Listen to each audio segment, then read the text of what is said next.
Welcome to blue print study channel. ఈ వీడియోలో మనము ఐసీటీలోంచి ఒక 30 ఇంపార్టెంట్ టాపిక్స్ని చూద్దాం. ఇది నేను తెలుగు అకాడమీ పుస్తకంలోంచి తయారు చేశాను, basically for AP TET ICT సిలబస్ని కవర్ చేసేందుకు. ఓకే, సో ఈ వీడియోలో మనము అరౌండ్ 30 క్వశ్చన్స్ని చూద్దాము. 30 క్వశ్చన్స్ కాదు, 30 వన్-లైనర్స్ లాగా ఇచ్చాను. తర్వాత at some point of time మనం దీన్ని ఎంసీక్యూస్గా కూడా సాల్వ్ చేద్దాం. Okay, so this is the first video. ఇందులో నేను కవర్ చేస్తున్న కంటెంట్ సమాచార ప్రసార సాంకేతికత, information and communication technology. Second, computer పరిణామక్రమం అంటే evolution of computers. Third is computer generations అంటే కంప్యూటర్ తరాల గురించి. ఈ మొత్తం వీడియో తెలుగు అకాడమీ పుస్తకం మీదే బేస్ చేసింది. సో మీకు ఇంటర్నెట్లో దేనికన్నా కొంచెం డిఫరెంట్గా ఏమన్నా కనిపించినా ఇట్ ఈస్ పాసిబుల్, కానీ మనకి క్వశ్చన్ పేపర్ తెలుగు అకాడమీ పుస్తకంలోంచి వస్తుంది కాబట్టి I feel we should prepare from Telugu academy what ever they give us. Okay, now let us begin. So అన్నిటికంటే ఫస్ట్ మనం చూసేది క్యాల్ అంటే ఏంటి. క్యాల్ అంటే computer aided learning. Computer aided learning అంటే కంప్యూటర్ని వాడి మనం నేర్చుకోవటం. అంటే ఇప్పుడు పిల్లలకి మనకి లాంగ్వేజ్ ల్యాబ్స్ అని చెప్పి ఉంటాయి. సో లాంగ్వేజ్ ల్యాబ్స్ అంటే ఏంటి, వాళ్ళ పిల్లలు కూర్చుని అందులో వచ్చే ప్రోగ్రామ్స్ని ఎస్ నో గేమ్స్ లాగా చూసుకుంటూ నేర్చుకుంటూ ఉంటారు. ఇలానే మనకి చాలా మ్యాథ్స్ యాప్స్ కూడా ఉంటాయి. ఓకే, సో అలాంటి యాప్స్ ఏవైతే ఉంటాయో వాటి ద్వారా మనం నేర్చుకుంటాం కాబట్టి అవి కంప్యూటర్లో నడిచేవి కాబట్టి కంప్యూటర్ ఎయిడెడ్ లెర్నింగ్ అని చెప్పి అంటాం. అలానే టీచర్స్ క్లాసుల్లో స్మార్ట్ క్లాసెస్ అని చెప్పి వాడతాం, స్మార్ట్ బోర్డ్స్ వాడతాం. ఓకే, లేదా నేను ఇప్పుడు మీకు ఇలా నేర్పిస్తున్నాను, ఇవన్నీ కూడా మనకి కంప్యూటర్ ఎయిడెడ్ ఇన్స్ట్రక్షన్ కిందకు వస్తాయి. సో CAL అంటే కంప్యూటర్ ఎయిడెడ్ లెర్నింగ్, CAI అంటే computer aided instruction. Computer aided learning అన్నప్పుడు ఇవి students వాడతారనమాట. Anybody who wants to learn. Computer aided instructions అంటే టీచర్స్ వాడతారనమాట పిల్లలకి నేర్పించేందుకు. The third one, which of the following best describes the relationship between a computer and information technology. Information టెక్నాలజీకి కంప్యూటర్కి మధ్యలో ఉన్న relationship ఏంటి? Information technology అన్నప్పుడు అందులో మనకి చాలా ఉంటాయి, చాలా టెక్నాలజీస్ కలిసి మనకి ఒక సిస్టమ్ లాగా తయారవుతుంది. అంటే అందులో ఒక హార్డ్వేర్ ఉంటుంది, సాఫ్ట్వేర్ ఉంటుంది, నెట్వర్కింగ్ టెక్నాలజీస్ ఉంటాయి. వీటిని యూజ్ చేసి మనము ప్రాసెస్ చేస్తాం, స్టోర్ చేస్తాం, ఆర్ ఇన్ఫర్మేషన్ని ఒక చోట నుంచి ఇంకో చోటికి ట్రాన్స్మిట్ చేస్తాం. ఓకే, ఆ మొత్తం సిస్టమ్ మనకి ఇంటిగ్రేటెడ్ టెక్నాలజీ కిందకు వస్తుంది. కానీ కంప్యూటర్ అనేది it is only a part of information technology. It is a device, అది ఒక మెషిన్ ఆ మొత్తం దాంట్లో. ఓకే, సో కంప్యూటర్ అనేది ఐటీలో ఒక భాగం. Computer is a component of IT.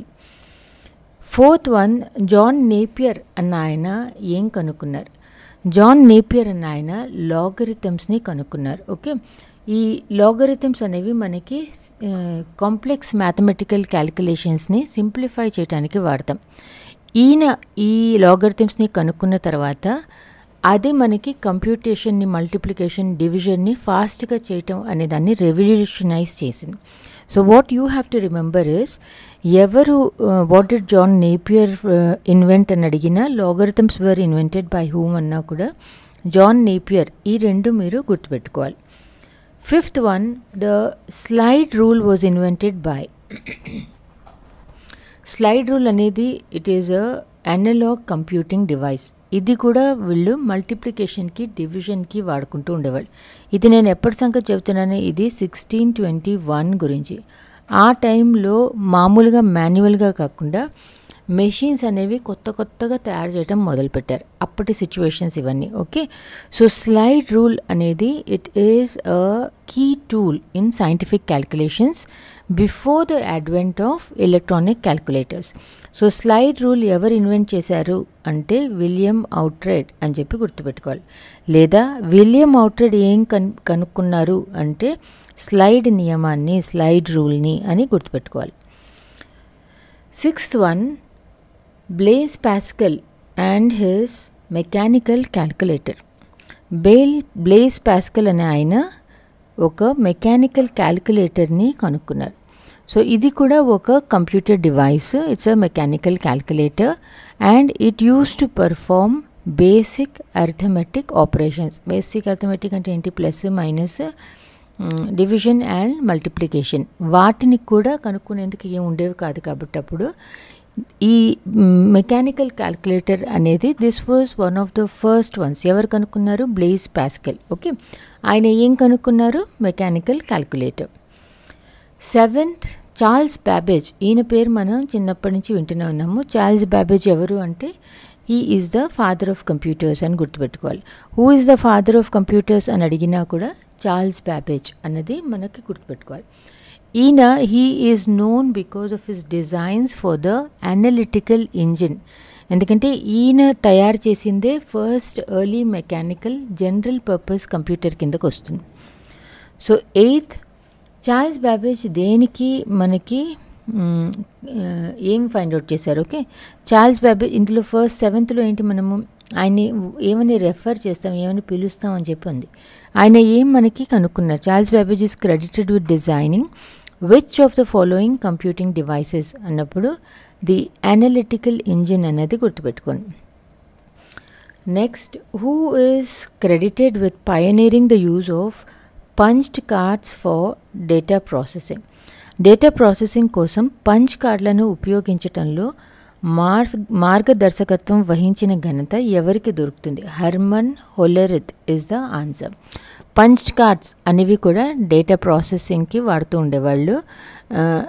ఈ పంచ్డ్ కార్డ్స్ అనేవి వాడటం స్టార్ట్ చేసిన తర్వాత that improved the efficiency of data handling.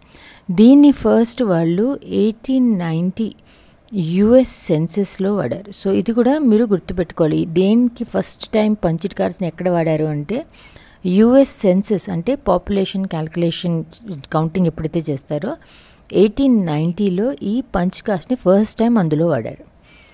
10th one, what does the acronym mark 1 stand for? Mark అనే సంక్షిప్త పదం దేనిని సూచిస్తుంది? MARK, mechanical analyser and relay. కే అని ఎందుకు ఇచ్చారో నాకు తెలీదు, but it's a calculator. Okay, ఈ మార్క్ 1 అనేది it is an early computer design. Okay, దీన్ని ఫైండ్ అవుట్ చేసిన వాళ్ళు ఎవరు? మార్క్ 1ని ఫైండ్ అవుట్ చేసిన ఆయన Harvard icon and his team. ఇది కూడా ఇంకో లైన్లో ఎక్కడో ఇచ్చే ఉంటాం. 11th one, the first electronic digital computer, the ABC, was developed by. ABC అంటే ఏంటి? Antonov and Berry computer. Okay, ABC అంటే Antonov and Berry computer. So the first electronic digital computer, ఇది గుర్తుపెట్టుకోండి, ఇది గుర్తుపెట్టుకోవాలి. The first electronic digital computer was developed by John అటనాఫ్ and Clifford berry. మొట్టమొదటి electronic digital computer ABC, దీనిని అభివృద్ధి చేయబడింది by John అటనాఫ్ మరియు Clifford berry. 12th question, who is credited with developing the mark 1 computer? ఇందాక చెప్పాం కదా, హార్వర్డ్ ఐకన్. ఇది ఎక్కడ చెప్పానైనా ఐ థింక్ 10th question కదా, హార్వర్డ్ ఐకన్. ఓకే, ఈ క్వశ్చన్కి కంటిన్యూషన్ అనమాట. Who is credited with developing the mark 1 computer? Harvard icon. Mark 1 కంప్యూటర్ను అభివృద్ధి చేసిన ఘనత హార్వర్డ్ ఐకన్కి వస్తుంది. 13th one, ఇనియాక్ అంటే ఏంటి? ఇనియాక్ స్టాండ్స్ ఫర్ వాట్? ఇనియాక్ అంటే electronic numerical integrator and calculator. ఇవన్నీ మీరు నేర్చుకోవటం తప్ప మీకు చాయిస్ లేదు. 14th, ఎడ్వాక్ stands for. ఎడ్వాక్ అంటే electronic discrete variable automatic computer. Okay, ఎడ్వాక్ అంటే electronic discrete variable automatic computer. ఈ ఎడ్వాక్ అనేది కూడా it is a early electronic computer. Basically ఇది ప్రోగ్రామ్స్ని మెమరీలో స్టోర్ చేసుకోవటం స్టార్ట్ చేసింది. దీంట్లో బైనరీ కోడ్ని స్టార్ట్ చేశారు and it was one of the first stored programme computers. 15th, ఎడ్సాక్ అంటే ఏంటి? ఎడ్సాక్ stands for electronic delay storage automatic computer, electronic delay storage automatic computer. EDSTAC అనేది కూడా it is one of the earliest computers to store programs in memory. దీనివల్ల వాళ్ళు they were able to solve or they were able to do some complex and versatile computing tasks. Okay, ఇది ఇంతకు ముందు ఉన్న computing machines కంటే కొంచెం improve అయిన model అనమాట. 16th, Dash is widely recognized as the first digital business computer. Okay, digital గుర్తుపెట్టుకోవాలి, first గుర్తుపెట్టుకోవాలి, బిజినెస్ కంప్యూటర్ అని చెప్పంటున్నారు. That is యూనివాక్ 1. డాష్ మొదటి డిజిటల్ బిజినెస్ కంప్యూటర్గా విస్తృతంగా గుర్తించబడింది. The answer is యూనివాక్ 1. 17th, యూనివాక్ 1 found it's initial application in what? ఇంతకు ముందేదో కూడా మనం population కోసం అని చెప్పి చూసాం కదా. ఏం చూసాం మనము? ఇది మనం చూసింది పంచ్డ్ కార్డ్స్. ఓకే, అలానే నెక్స్ట్ యూనివాక్ని కూడా వాళ్ళు తయారు చేసిన తర్వాత దాన్ని అన్నిటికంటే ఫస్ట్, అంటే బిజినెస్ అంటే జనరల్లీ బిజినెస్ అనేసరికి మనము దాని యూసేజ్ ఎక్కువ ఉంటుంది, అంటే విస్తృతంగా ఆన్ అ వైడ్ స్కేల్ ఉంటుంది. ఓకే, సో యూనివాక్ అనేది విస్తృతంగా ఫస్ట్ వాడింది ఎక్కడ? Dash is found in first application in census data processing. యూనివాక్ 1 మొదట ఎక్కడ అప్లై చేయబడింది? సెన్సస్ డేటా ప్రాసెసింగ్లో యూజ్ చేశారు. Question number sentence 18, which company introduced the 701 commercial computer in 1951? Okay, IBM అన్న కంపెనీ 1951లో 701 కమర్షియల్ కంప్యూటర్ను ప్రవేశపెట్టిన కంపెనీ. ఈ IBM అనేది కమర్షియల్ కంప్యూటింగ్ మార్కెట్లోకి ఫస్ట్ టైం ఆ మార్కెట్కి వాళ్ళు enter అయ్యారనమాట. And it was designed for scientific and business calculations. అంటే మన ఇంట్లో వాడుకునే పర్సనల్ కంప్యూటర్స్ లాగా కాకుండా it was made for scientific and business calculations. 19th, which of the following components was primarily used in first generation computers? Okay, generation of కంప్యూటర్స్లో అన్నిటికంటే పాతది అంటే స్టార్టింగ్లో ఏకైతే కంప్యూటర్స్ తయారు చేశారో వాటిని మనము ఫస్ట్ జనరేషన్ కంప్యూటర్స్ అని చెప్పి అంటాం. సో ఫస్ట్ జనరేషన్ అన్నప్పుడు అవి అన్నిటికంటే ఓల్డెస్ట్ మోడల్ అనమాట. సో ఫస్ట్ జనరేషన్ కంప్యూటర్లో వాళ్ళు వాడిన పరికరం లేదా వాళ్ళు వాడిన ఎలక్ట్రానిక్ కాంపోనెంట్ని వాక్యూమ్ ట్యూబ్, శూన్య నాళికలు అని చెప్పి అంటాం. క్రింది వాటిలో మొదటి తరం కంప్యూటర్లలో ప్రధానంగా ఉపయోగించిన పరికరం ఏది అంటే శూన్య నాళికలు అన్నది టిక్ చేయాలి. 20th, name a few first generation computers. ఇది కూడా మనకి టెట్ ఎగ్జామినేషన్స్లో ఇస్తూ ఉంటాడు. 3-4 చాయిస్లు ఇచ్చి ఇందులోంచి ఫస్ట్ జనరేషన్ కంప్యూటర్ ఏది అని చెప్పి మిమ్మల్ని సెలెక్ట్ చేయమని చెప్పి చెప్తారు. ఇక్కడ నేను ఇచ్చినవన్నీ కూడా ఫస్ట్ జనరేషన్ కంప్యూటర్స్. అందుకని ఈ first, second, third, fourth, fifth ఏవైతే నేను ఇచ్చానో ఇవి మీరు గుర్తుపెట్టుకోవటం అనేది కొంచెం important. So name the few first generation computers అంటే ఇంకా కూడా ఉండుండొచ్చు, కానీ తెలుగు అకాడమీలో ఏవి ఇచ్చారో అవి మాత్రమే నేను ఇందులో రాశాను. So it is ఇనియాక్, ఎడ్వాక్, ఎడ్సాక్, IBM 650, IBM 701. ఇవి ఏమిటివి? మొదటి తరం కంప్యూటర్ల పేర్లు. 21, which of the following components were primarily used in second generation computers? Transistors. రెండవ తరం కంప్యూటర్లో ఈ క్రింది వాటిలో ఏ పరికరాలను ప్రధానంగా ఉపయోగించారంటే ట్రాన్సిస్టర్స్. ఫస్ట్ జనరేషన్లో ఏం వాడారని చెప్పి చూసాం. ఫస్ట్ జనరేషన్లో వాక్యూమ్ ట్యూబ్స్ అంటే శూన్య నాళికలు వాడారని చెప్పి చూసాం. సో సెకండ్ జనరేషన్లో ఏం చూస్తున్నాం? సెకండ్ జనరేషన్లో ట్రాన్సిస్టర్స్ వాడారని చెప్పి చూస్తున్నాం. ట్రాన్సిస్టర్ అంటే మనం వినేది కాదు. Okay, 22nd, examples of second generation computers. So first generation computers ఇక్కడ ఇచ్చాను, ఇవి గుర్తుపెట్టుకోవాలి. మళ్ళీ సెకండ్ జనరేషన్ కంప్యూటర్స్లో మనం రెండవ తరం కంప్యూటర్లు గుర్తుపెట్టుకోవాల్సినవి IBM 1401, IBM 1620, IBM 7090, IBM 7094, Honeywell 400, Burroughs 200, CDC 1604. ఇప్పుడు మనం third generation కంప్యూటర్స్లో వాడినవి integrated circuits. So first జనరేషన్లో ఏం చూసాం మనము, శూన్య నాళికలు అంటే వాక్యూమ్ ట్యూబ్స్ చూసాం. సెకండ్ జనరేషన్లో ట్రాన్సిస్టర్స్ చూసాం.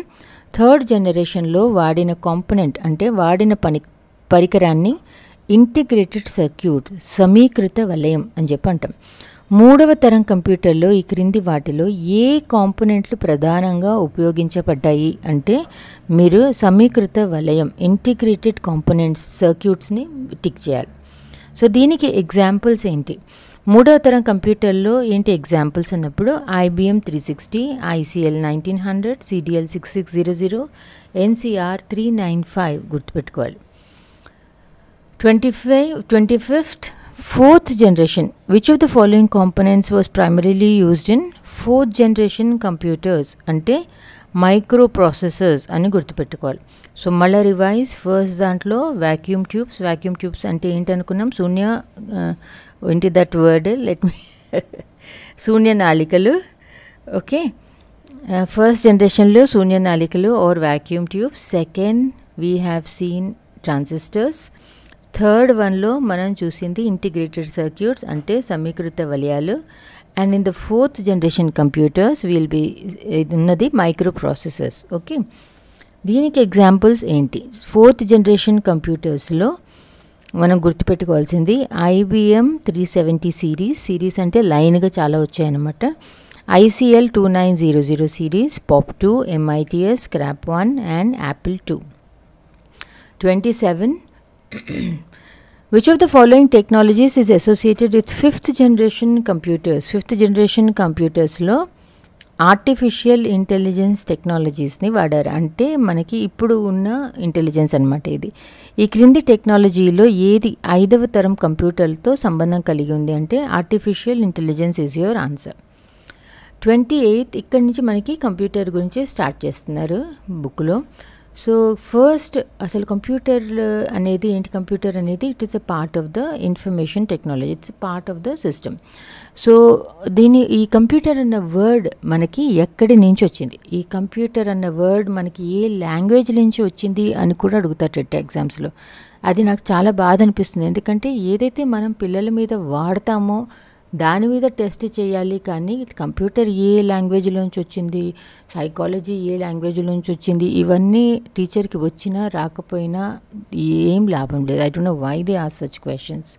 The term computer is derived from A word అంటే it is a Latin word computer. Okay, computer అంటే ఏంటి, టు సంథింగ్ ఇట్ క్యాన్ లెక్కలు వేసే యంత్రం అనమాట, to perform calculations. So the term computer is derived from Latin word గుర్తుపెట్టుకోండి, computer అన్న word గుర్తుపెట్టుకోండి. The term computer originally refers to it performs calculations.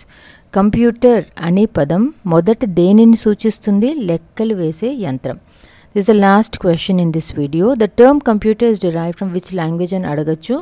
So computer అనే పదం ఏ భాష నుంచి వచ్చింది అంటే లాటిన్ అని చెప్పి గుర్తుపెట్టుకోండి.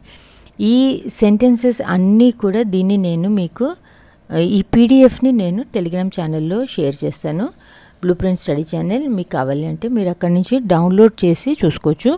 ఇది వీడియో 1. ఇలానే మనము ఆ పుస్తకం ఏదైతే నేను ఒక వీడియోలో ఐ థింక్ 2 వీడియోస్ బ్యాక్ నేను బుక్ రివ్యూలో వేశాను, ఆ పుస్తకంలోంచి నాకు ఇంపార్టెంట్ అనిపించినవి తయారు చేస్తున్నాను. So don't miss this video, it will be very helpful for your AP TET examination.